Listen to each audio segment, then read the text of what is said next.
Bienvenue pour cette nouvelle saison d'En Direct de Mediapart. C'est la rentrée et nous reprenons donc notre émission vidéo qui est diffusée en direct, qui est en accès libre, que vous pouvez trouver sur Mediapart bien sûr, mais aussi sur Dailymotion, sur YouTube et sur Facebook. Et comme cette émission ce soir va être largement consacrée aux jeunes, on a décidé de vous proposer à tous, jeunes et moins jeunes, une offre d'abonnement exceptionnelle. Emmanuel Macron a annoncé une baisse de 5 € par mois des aides personnalisées au logement. Eh bien, nous avons décidé d'annoncer une baisse du coût de notre abonnement de 6 € par mois. Et donc, au lieu de 11 €, prix classique de Mediapart, nous vous proposons toute la soirée jusqu'à minuit une offre de 5 € par mois ou de 50 € par mois. On espère, comme l'a dit le président de la République, que ça pourra inciter quelques propriétaires à baisser le coût de leur loyer. Donc n'hésitez pas à vous abonner jusqu'à minuit. Ça, c'était pour la page commerciale. Et maintenant, on en vient au premier débat de ce retour sur nos enquêtes. Emmanuel Macron, justement. Et vous trouverez à partir de demain, 7 septembre, vous trouverez en librairie ce livre, Macron et compagnie, enquête sur le nouveau président de la République. C'est édité aux éditions Don Quichotte. Et il est écrit par Mathieu Magnodex. Bonsoir Mathieu, bonsoir. Tu es journaliste à Mediapart. Et dans ce livre, tu reprends toute une série d'enquêtes publiées par toi, publiées par la rédaction de Mediapart, en les retravaillant, en les complétant, en les réanglant, je dirais, pour partie, pour nous raconter finalement la conquête du pouvoir faite et gagnée par Emmanuel Macron.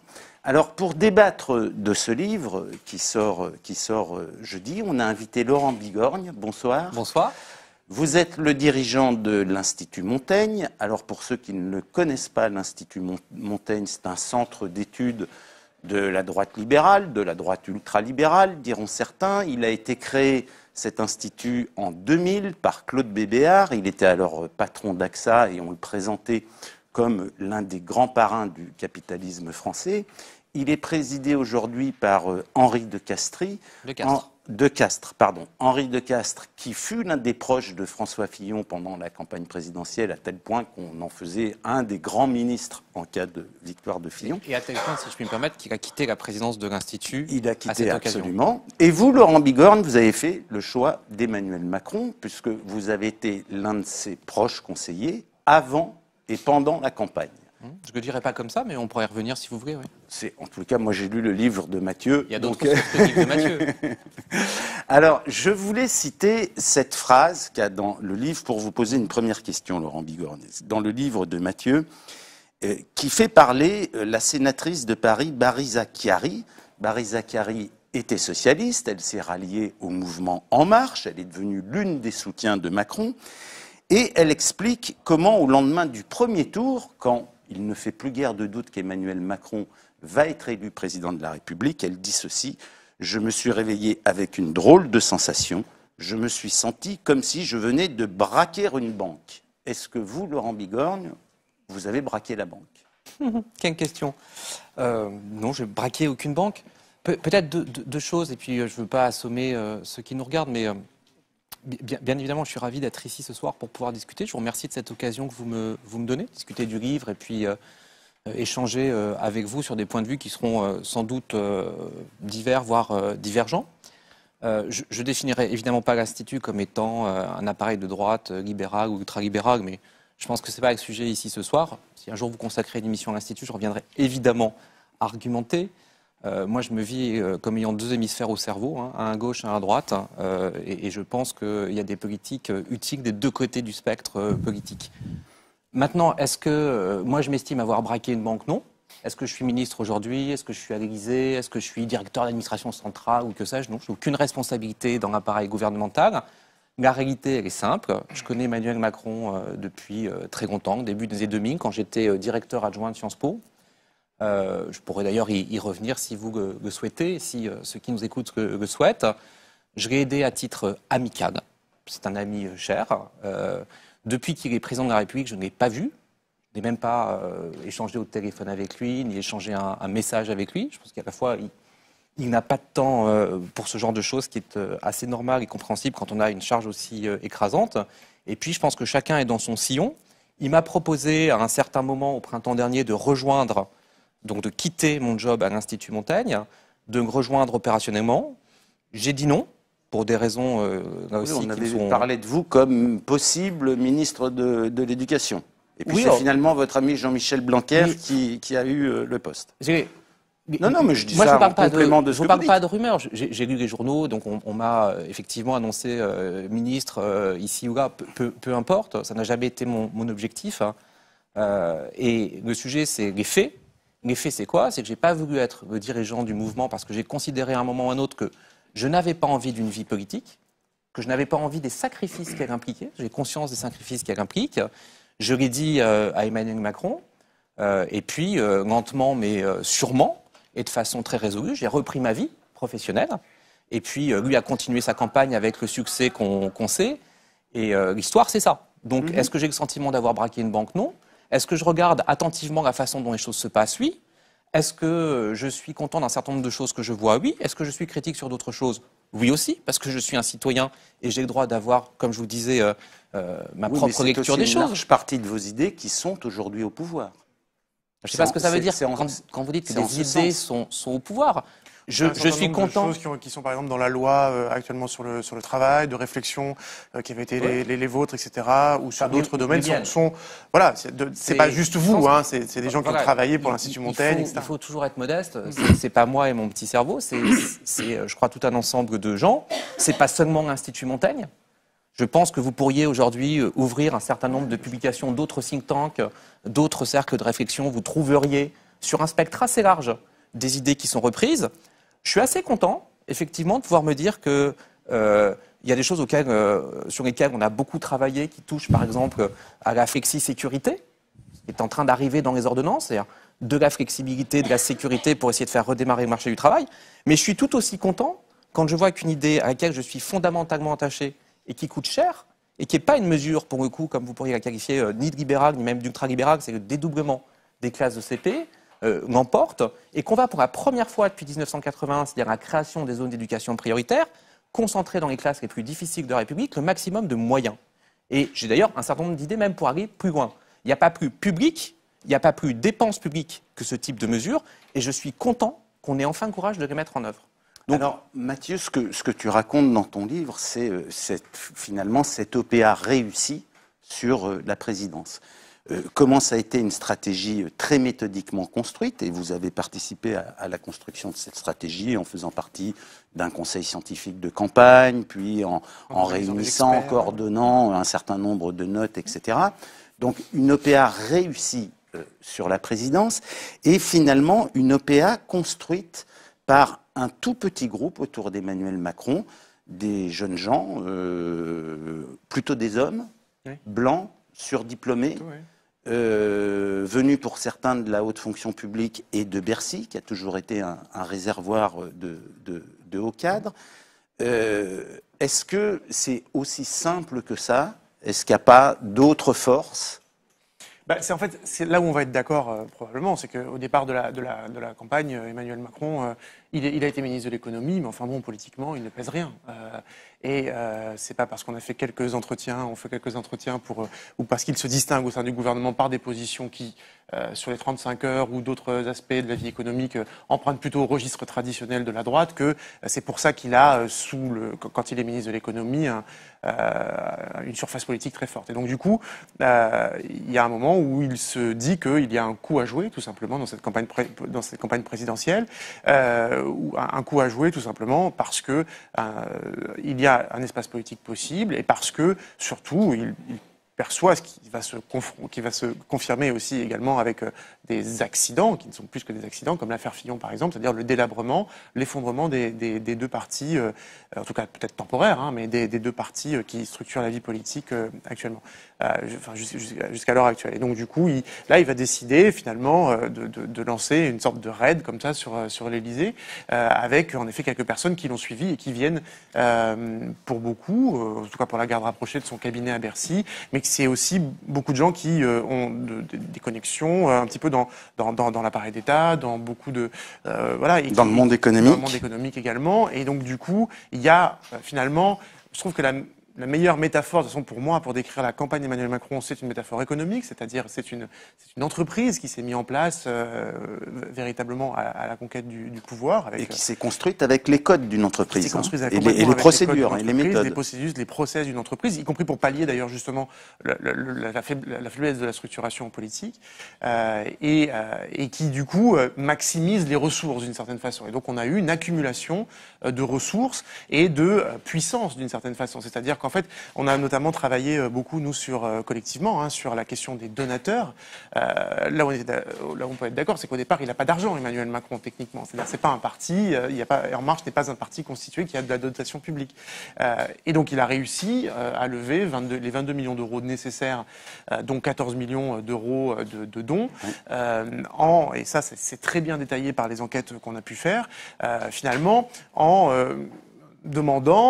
faisant en sorte que tous les gens qui sont dans son entourage proche, mais aussi des gens qui pouvaient être convaincus par ailleurs, finalement ratissent leur carnet d'adresses d'une certaine façon pour organiser des dîners, pour sensibiliser des amis, pour sensibiliser des connaissances. Et on a d'ailleurs des passages dans le livre, je voulais juste vous en lire un parce qu'il est assez exemplaire. C'est l'actuel conseiller à l'Élysée, Cédric O, qui est un très proche d'Emmanuel Macron, qui était avec lui déjà à Bercy, qui est à l'époque trésorier de la campagne et qui parle d'une dame qui s'appelle Mylène Bono, qui a beaucoup participé au sein de la compagnie financière Edmond Rothschild, de la banque privée Edmond Rothschild, qui n'a pas de rapport avec la banque Rothschild, où était Emmanuel Macron, c'est important de le dire, qui a beaucoup participé ce qu'on appelle au fundraising, à la levée de fonds.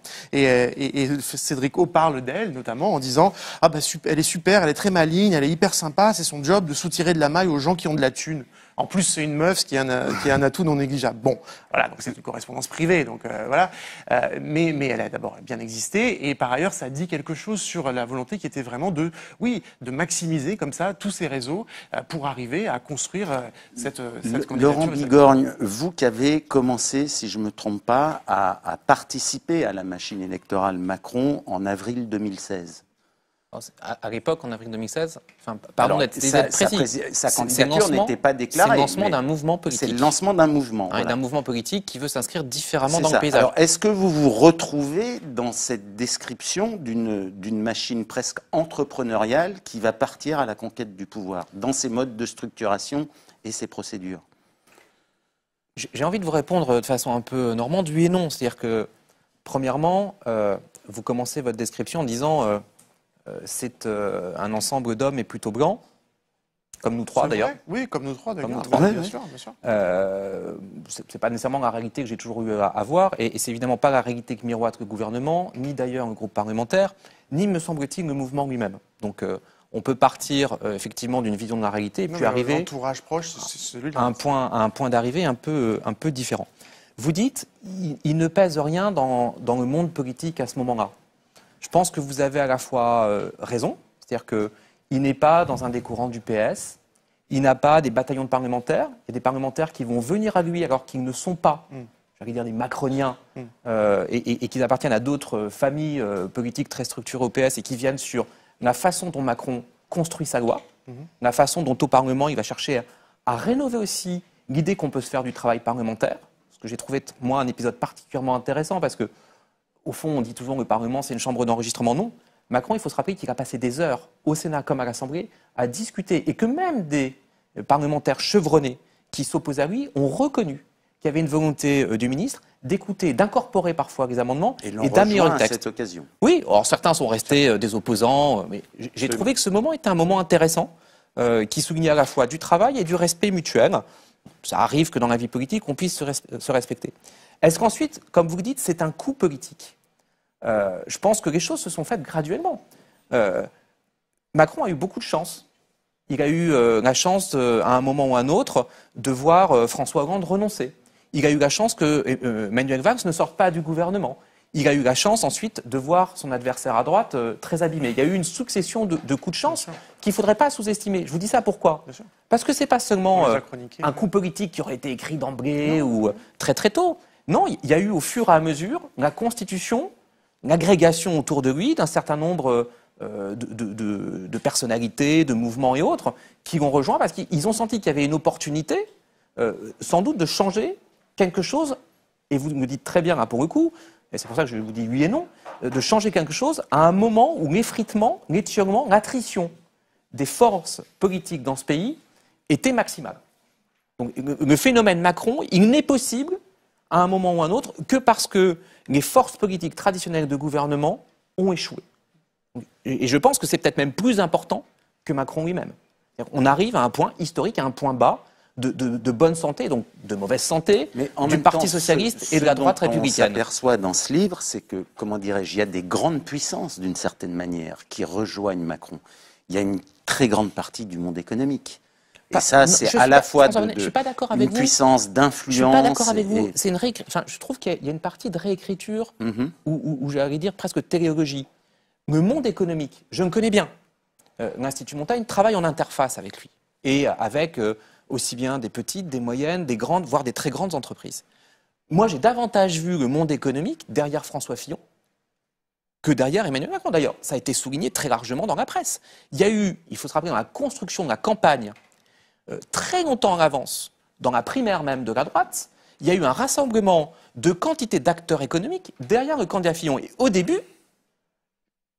j'ai aucune difficulté à dire que je fréquentais beaucoup Macron à ce moment-là, puisque je me suis posé la question, comme je vous le disais en début d'émission, pour moi-même. Ce dont je suis le témoin, c'est qu'en réalité, les acteurs économiques ne viennent pas beaucoup. Parce qu'au début, ils disent à Macron, il y a quelqu'un qu'on préfère, et parce qu'on estime, nous, que c'est pas ton tour, que on voit pas bien comment tu pourrais y arriver. D'ailleurs, on voit pas bien comment tu pourrais gouverner. Il y a une complexité, il y a des représentations qui font que, bien avant ce que vous dites, Macron se sent en réalité assez seul, assez délaissé, parce que le monde économique choisit majoritairement un autre candidat, un autre camp et une autre histoire qui lui paraît plus sûre. Parce que personne ne peut réellement penser, même un an avant l'élection, qu'il va l'emporter. Et personne ne peut penser même que s'il l'emporte, il aura une majorité. Mais à contrario, on peut vous dire que, par exemple, quand Emmanuel Macron, une fois élu, au cours de l'été, quand son Premier ministre dit on va reporter un certain nombre de dossiers et de réformes, notamment la réforme de l'ISF, parce que aussi la taxe d'habitation, mais notamment la réforme de l'ISF, qui en termes de masse est très importante, on va la reporter parce que la réforme de l'ISF, elle coûtera moins cher que la taxe d'habitation. Enfin, oui, mais bon, en termes de symbole politique aussi, c'est c'est autre chose. Important. Vous dites en termes de masse, en termes de symbole, c'est pas la même chose, du point de vue des finances publiques. À ce moment-là, il y a la corde de rappel finalement des milieux d'affaires qui quand même lui disent là, il faut faire cette réforme. Mais j'ai une vision différente de la vôtre. Vous portez je voudrais qu'on en parle. Parce que vous allez dans quelques semaines sortir un livre qui s'appelle Et en même temps. Qui, en gros, revient sur la campagne, j'imagine. On a essayé de faire cet effort. Et qui, donc, du coup, essaye de creuser cette question de en même temps d'Emmanuel Macron. Là, on voit bien que, quelque part, sur un dossier comme celui-là, il est parfois pris à son propre jeu d'une certaine façon. C'est-à-dire que avoir toujours finalement mené cette campagne, justement, y compris en raison des circonstances de la campagne, c'est-à-dire qu'il fallait toujours être celui qui allait sortir finalement au gré des circonstances et naviguer comme ça, il a emprunté et parlé à des imaginaires plutôt à gauche au début, puis ensuite il a essayé plutôt de rattraper l'électorat de François Fillon, donnant des gages, y compris d'ailleurs à ceux qui doutaient de lui à droite, notamment sur les questions économiques et financières, et que quelque part, une fois au pouvoir, il y a un peu la corde de rappel sur un certain nombre de dossiers. Je ne vois pas comme ça. Et en même temps, moi, je ne suis pas son avocat. J'ai ma liberté. Si on vient tout à l'heure sur des choses... Si vous voulez, on chronique justement, puisque vous publiez un livre et en même temps. Nous, on a chroniqué, là, depuis le début de l'été, Mathieu l'a fait, d'autres l'ont fait ici. Le et en même temps a disparu. En termes de politique économique, de politique budgétaire, on est clairement dans une inscription d'une politique libérale, avec comme seule boussole la réduction des déficits et le passage sous les 3%. Et à contrario, aucun signe n'est donné de ce en même temps, c'est-à-dire qui viendrait s'adresser à un électorat venu de la gauche et qui a rejoint Macron. Enfin, alors, mais j'aimerais avoir votre encore une fois, mais je vous réponds, j'essaie de vous répondre et en essayant de. Mon propos est complémentaire de celui de Mathieu. Je pense que ce qui se passe dans la campagne, à un moment ou à un autre, et c'est un phénomène que je regarde moi à un moment où je suis sorti du truc. C'est-à-dire que comme je vous l'ai dit, j'ai songé à démissionner de l'Institut, je ne l'ai pas fait, ça a été un choix familial. Il a été difficile parce que je savais aussi que ce serait un arrachement. Quand j'ai choisi de ne pas le rejoindre, Emmanuel Macron me dit à l'époque, mais ok, tu vas t'éloigner, mais ne le fais pas d'un coup. Aide-moi le temps que je trouve une solution de remplacement. Celui qui fera au fond le programme, qui aurait pu être une des choses que j'aurais pu faire, c'est Jean Pisani-Ferry. Donc moi, progressivement, je laisse au fond la distance se faire et je continue et je l'assume complètement à l'aider sur des sujets que je connais par cœur, parce qu'ils sont un peu mon histoire même personnelle, que sont l'éducation et l'enseignement supérieur. Mais donc, je vois bien les choses s'écarter. Et puis, une campagne politique, soit vous êtes dedans à 100%, soit vous êtes dehors. Et si vous êtes dehors, il n'y a pas d'entre-deux. Je veux dire, ça va tellement vite, c'est tellement dense, c'est tellement une action continue qu'on ne peut qu'être sur le port ou sur le bateau. On ne peut pas nager entre les deux. Je vous dis ça parce que j'ai vu, donc, avec ces deux effets, un coup j'étais dedans et puis un coup je n'y étais plus. En tout cas, je m'en écartais jusqu'à ne plus y être. Je vois bien qu'à un moment, il a fait sa campagne seul contre tous. C'est-à-dire que vous disiez tout à l'heure, presque par opportunisme, il aurait été un coup à gauche, un coup à droite. Non, il y a un moment où en réalité, les coups viennent de tous les côtés. Ils viennent de tous les côtés parce que la classe politique qui d'abord la regarde avec condescendance, en se disant mais ce jeune paltoqué là, on va lui donner une bonne leçon. Et de toute façon, on va en faire qu'une bouchée, parce que c'était quand même ça, il faut s'en rappeler, ce qui était le discours dominant, se dit, oulala, ça commence à devenir sérieux. Ça commence à être quelque chose, ou un phénomène qu'on n'arrivera pas à canaliser, ni à rattraper, on ne saura pas l'instrumentaliser. C'est un sentiment qui, chez certains, va venir assez tôt, et chez d'autres, va arriver très tard. Il y a des gens qui, jusqu'au bout, ne croiront pas au phénomène, et diront même, une fois élu, mais ok, il a été élu, c'est un accident, il n'aura jamais de majorité. C'est ce qu'on a entendu, c'est ce qu'on a tous vu dans les médias et ailleurs. Donc ça a été un combat seul contre tous, ce qui explique que jusqu'au bout, il tient cette dialectique du en même temps. Sur les ressources, je voudrais y revenir un instant. Premièrement, il a fait sa campagne sans argent public. Deuxièmement, il a fait sa campagne en fonction des bases légales. Aussi bien du côté... Personne ne le conteste. Non, mais je le dis parce que en tout cas, à ce stade, en tout cas, il faudra voir les comptes quand ils seront déposés, j'ai quand ils sont des comptes de campagne. Connaissant le bonhomme, je n'ai aucun doute sur la prudence et sur le respect de l'honnêteté. Maintenant, je me méfie aussi de la présentation qui peut laisser penser que, d'accord, certes, c'est honnête, mais c'est pas bien. Non, c'est légal. Hein. C'est légal, et pour moi, dès lors que c'est légal, d'autres partis s'y lancent comme ça. La communication a beaucoup été qu'il y avait beaucoup de petits donateurs, donnants, etc. C'est vrai, le don médian était en effet de 50 euros, etc. Ouais. Sauf que, en fait, quand on regarde en termes de volume, et les chiffres sont dans le livre, de fait, les gros donateurs, les donateurs au plafond sont importants. Comme l'heure tourne, revenons sur le en même temps. Ouais. Revenons sur le en même temps et sur les 3-4 premiers mois d'exercice du pouvoir et les signaux donnés par sa politique économique. Comment vous analysez ça ? Là aussi, je ne suis pas complètement à l'aise dans le débat, pardonnez-moi, parce que, premièrement, moi, je ne me situe pas dans cette grammaire politique. Vraiment, j'y exprime une forme d'inconfort. Je ne pense pas qu'on puisse, sur la base d'une seule politique économique, qu'on isolerait, ne pas regarder ce qu'est la politique sociale, ne pas regarder ce qu'est la politique éducative, ne pas regarder ce qu'est la politique en matière de défense, régalienne, etc.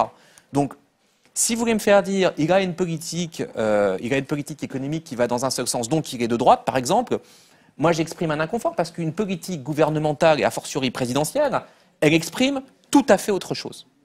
Et par ailleurs, je serais très inconfortable à venir dire ce soir, sur la base de 4 mois, lui il est de gauche, lui il est de droite. Moi je pense que en même temps demeure. Quand vous faites, j'y reviens, le dédoublement des classes de CP, personne ne peut vous dire que vous êtes de droite.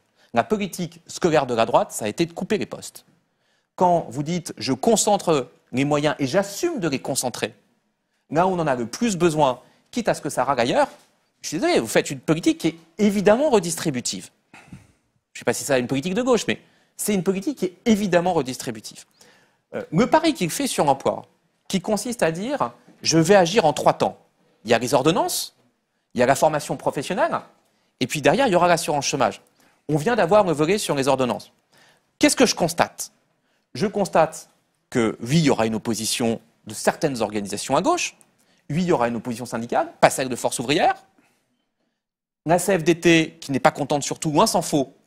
Je ne veux pas instrumentaliser qui que ce soit ici, mais ne participera pas assez fortement. Voilà, mais ne participera pas à un mouvement. Ne participera pas à un mouvement. Et donc, il y a aussi des gens qui sont en droit de se dire, ok, on est peut-être allé du côté de l'offre, on est peut-être allé du côté de la flexibilité, Mais il y a aussi une garantie, c'est qu'on va aller du côté de la sécurité parce qu'on va investir plusieurs milliards d'euros jusqu'à 15. Par la réforme de la formation. Eh oui, mais jusqu'à 15 milliards d'euros. Pour former qui? Pas les gens les mieux formés. Pour former 2 catégories de publics. Former d'abord les jeunes sans formation, ceux qui sont les plus éloignés de tout, et former ceux qui sont aujourd'hui les moins qualifiés. S'il y a quelqu'un qui est prêt à mettre 15 milliards sur un quinquennat pour faire ça, j'ai du mal, pour moi, dans la catégorisation qu'on peut faire, à dire ce mec est de droite. Non, ça ne matche pas. Donc, attendons aussi, et voyons comment se débride cette politique. Je serai plus à l'aise pour qualifier les choses, notamment dans leur esprit novateur, en fonction des résultats finaux. Mathieu, il y a d'autres signaux qui ont été donnés sur la pratique du pouvoir, sur la verticalité mise en scène, et qui ne collent pas, par exemple, avec ce qu'Emmanuel Macron était venu nous raconter sur ce plateau même, le 5 mai, c'était le 5 mai, oui, sur l'exercice du pouvoir et sur comment revitaliser la démocratie française. Il s'est engagé à apporter plus de vitalité démocratique à ce stade. Ça fait 4 mois qu'il est élu, mais à ce stade, on a une pratique finalement du pouvoir quand il s'installe. Alors il est en train d'essayer de changer, de trouver une nouvelle façon de gérer ça finalement, parce qu'au départ, il a une pratique du pouvoir qui correspond en fait à ce qu'il fait pendant la campagne. C'est-à-dire que, pour reprendre cette métaphore économique, finalement, Emmanuel Macron, dans la campagne, c'est le seul produit, c'est la tête de gondole de la campagne. D'ailleurs, si bien qu'on ne connaît pas les autres parce que c'est assez... on connaît un peu Laurence Saïm quand elle vient parce qu'elle est connue et que c'est un bon produit marketing, disent certains proches. On connaît certaines personnes comme ça, mais enfin, vraiment, la personne qui dépasse, c'est Emmanuel Macron. Et c'est... Il y a... ce qui apparaît quand il arrive au pouvoir, c'est à la fois une forte verticalité avec cette question avec cette mise en scène comme ça du président jupitérien, comme il l'a dit lui-même, etc., avec un certain nombre de signaux comme ça, et il investit beaucoup cette fonction présidentielle de façon très mitterrandienne ou gaulliste, etc., dans les pratiques classiques. Et aussi, finalement, le fait de fonctionner avec très peu de gens. Et là, moi, je trouve que c'est une des clés de ce qui se passe aujourd'hui, c'est-à-dire qu'en fait, finalement, il y a assez peu de personnes pour, en effet, dans son entourage, parler de politique, animer le débat, relayer cette parole. Et je pense que c'est beaucoup lié aussi au fait que il y a un certain nombre d'ambiguïtés à l'origine même du projet politique, et que confronté au réel, parfois on est dans une phase où c'est un peu plus compliqué. Laurent Bigorre, justement. Je peux rebondir sur ce point? Oui, absolument. Sur la question des relais politiques. Sur la question, je trouve est-ce que le président ne manque pas aujourd'hui de relais politiques qui puissent faire la pédagogie et qui puissent parler politique générale? Je suis là aussi gêné aux entournures par ce débat, parce qu'il nous a annoncé qu'il voulait faire monter des gens nouveaux à bord. Ouais. D'accord? Vous ne pouvez pas attendre que les gens nouveaux qui montent à bord aient immédiatement au métier de ceux qui ont passé soit du temps dans les organisations de jeunesse, soit dans des fonctions parapolitiques et qui y sont depuis 15 ou 20 ans. Ça, c'est évident. Et on ne peut pas mais vous pouvez dire, allez à vos ministres, allez-y, sortez, tant pis, vous ferez des erreurs, mais sortez. Mais là, on a l'impression qu'on a des ministres qu'on ne voit pas du tout, qu'on ne connaît pas, à part votre ami Jean-Michel Blanquer, qui a... On voit le Premier ministre, la ministre de la Santé, elle sort dans son milieu, la ministre de l'Enseignement supérieur, elle sort, le ministre des Affaires étrangères, on ne peut pas lui faire complètement procès d'être quelqu'un inconnu, d'inconnu, on n'entend pas parler, on ne l'entend pas. Peut-être que vous n'écoutez pas. Peut-être que vous n'écoutez pas. Ce que j'aimerais dire, c'est qu'on ne peut pas dire à la fois... je veux faire monter une nouvelle génération, et puis en même temps, c'est le bordel, ou ça flotte. Moi, je regarde les choses, je verrai comment elles se posent à la fin du jour. Je pense que ce qui est important, c'est quoi? C'est qu'il y a un vrai et profond renouvellement, notamment une vraie féminisation du Parlement. J'ai noté la critique du bouquin qui consiste à dire « et les classes populaires, elles sont où ?» C'est un vrai sujet. C'est un vrai sujet. Je pourrais en parler pour, par exemple, Sciences Po, où je me trouvais avec cette problématique qui était lancinante de la démocratisation. On avait fait des progrès. C'est un vrai sujet de cette société. Si vous me voulez me faire dire ce soir que la société française, c'est parfois être foncièrement et violemment inégalitaire, je suis prêt à signer le billet sur un certain nombre de points qui me paraissent devoir être traités. Mais il y a un Parlement qui a été renouvelé. Il y a un personnel politique qui a été aussi renouvelé, auquel je souhaiterais, moi, un souhait comme une bouteille à la mer, mais qu'on laisse sa chance. Il y a une loi sur la confiance dans la vie politique qui vient d'être votée avec un certain nombre de mesures assez fortes, y compris des mesures de cumul de mandats dans le temps. Je vous rappelle que certains des Il y candidats a un droite certain nous nombre disaient... de mesures annoncées qui n'ont pas été votées finalement, Oui. comme le casier judiciaire vierge, c'est quand même une des promesses très importantes. Enfin, il me semble, candidat. je ne suis pas un juriste fin, je suis plutôt historien de formation. Il y avait un certain nombre de problèmes juridiques qui enserraient Oui, la mais mesure. il le savait très bien. Dans ce cas-là. Peut-être qu'à un moment ou à un autre, on fait un pari en campagne en se disant on arrivera à passer outre et qu'on n'y arrive pas. Il y a la campagne où on a envie de faire des choses et d'aller le plus loin possible. Et puis ensuite, il y a la réalité du fonctionnement institutionnel et du Conseil constitutionnel qui, heureusement, est un organisme, je vous rappelle, indépendant. Donc, est-ce qu'on prend le risque de faire censurer un texte avec une mesure qui risque de ne pas passer, ou est-ce qu'au contraire, on se dit, le mieux étant l'ennemi du bien, j'avance. Mais je continue. Au-delà de cette loi de confiance, sur les ordonnances, c'est un cas très intéressant. On nous dit souvent, au fond, il y a une vraie différence de méthode entre la loi El Khomri et les ordonnances. Cette différence de méthode, elle tient à 2 points. La loi El Khomri, jamais annoncée et votée. Les ordonnances, longtemps annoncées à l'avance, contenues d'une certaine façon projetées dès la campagne. Non. 48 réunions de discussion avec les organisations syndicales. Dont toutes les organisations disaient que finalement c'était. 48 On réunions. n'arrivait pas du tout à savoir ce qui était en jeu. On a découvert, y compris à la fin, des mesures. Mais- mais- Donc c'est une concertation qui est quand même. pas le temps de rentrer dans le... Personne ne Oui, peut dire. d'accord, elle a eu lieu. Elle a eu lieu. Non, mais attendez, c'est important. Oui. Ça a été l'anti-loi El Khomri de ce point de vue-là. Elle a eu lieu. Oui, on parle de méthode là. Oui, on parle de... Mais c'est important, la méthode. Je veux dire, c'est une des choses que les Français ne supportent plus, c'est qu'on leur mente. Une des choses qu'ils ne supportent plus, c'est que, d'une certaine façon, on fasse le contraire, une fois arrivé au pouvoir, de ce qu'on avait dit qu'on ferait. On parle de méthode, mais le problème, c'est que la question, vous parliez de flexi-sécurité tout à l'heure, la lecture, je pense qu'il s'est assez diffusée depuis, y compris parce que les gens voient concrètement ce que les mesures peuvent impliquer dans leur entreprise, c'est que c'est plutôt de la flexibilité et pas beaucoup de sécurité. Oui, mais il a toujours dit, me semble-t-il, encore une fois, je déteste, il a toujours dit, parce que je ne suis pas son exégète ni son avocat, hein. Mais je crois avoir entendu, comme vous sans doute, et le Premier ministre et le Président, et la ministre du Travail, insister sur les éléments de dialectique. La forme pro, le plan d'investissement, ça arrive maintenant. Ça arrive maintenant. Donc, moi, j'attends avant de porter un jugement définitif. Je veux dire, la flexibilité totale, j'en en veux pas. Moi, ce qui m'intéresse, c'est évidemment la flexi-sécurité. Je ne vois pas comment on peut dire aux gens, vous savez quoi, on va fermer le robinet, puis démerdez-vous. C'est pas comme ça que ça peut marcher. En aucun cas. Et je trouve que sur les cabinets ministériels, les engagements ont été tenus. Je trouve que sur un certain nombre de ministres qui ont émergé de la société civile, ça c'est fait. Et juste, mini-question, Alors, vous disiez, oui, vraiment, une dernière vous disiez qu'il y a des question, trucs qui parce ne qu'on est vous vont pas, obligé de d'ores et déjà. Qu'est-ce que ça peut, par exemple? Par exemple, moi je trouve qu'il y a un vrai sujet qui m'interroge moi sur ce que sera l'ambition pour l'enseignement supérieur. Il y a 3 va en groupes de parler pays dans ce soir. l'OCDE. On va en parler ce soir. Et On va en je parler. pense que c'est un point sur lequel il faut faire plus d'efforts. Très bien. concrètement. Écoutez, je vous remercie. Laurent Bigorne, merci d'être venu. Merci à vous. Mathieu, Merci de votre invitation. Merci de ce livre qui est donc en vente à partir du 7 septembre. Et puis Laurent Bigorne, le vôtre, le 5 octobre, Le 5 je crois, octobre. début octobre. Le 5 octobre. Début octobre. Le mien Voilà. est de deux co-auteurs, Alice Baudry et D'accord. Olivier Duhamel.